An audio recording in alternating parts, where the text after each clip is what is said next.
ఇద్దరం ఉన్నాం. వస్తున్నా నాగు. ఏంటి భక్తులు గారు ఇలా వచ్చారు?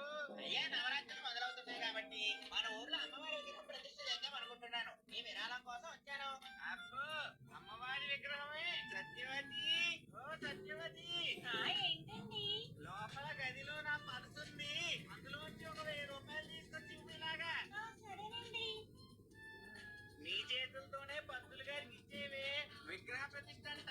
అవునా? మరి చిన్ను చేతులు ఇప్పిద్దామండి. చిన్ను, చిన్ను, ఒకసారి బయటికి రా. వస్తున్నా అమ్మా.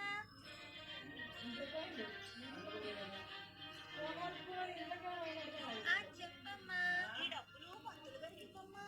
Okay mummy. శోభం, విద్యా ఉద్యోగం రాత్రిస్తూ. ఏంటంటే పంతులు గారు ఎలా వచ్చారు? అయ్యా, మీకు తెలిసిందే దేవి నవరాత్రులు కాబట్టి విగ్రహ ప్రతిష్ఠ చేస్తున్నాం. నవరాత్రులకి నా విగ్రహం ఎందుకండి? అయ్యో, విగ్రహం ఎవరనుకుంటారండి మీరు? నడువో.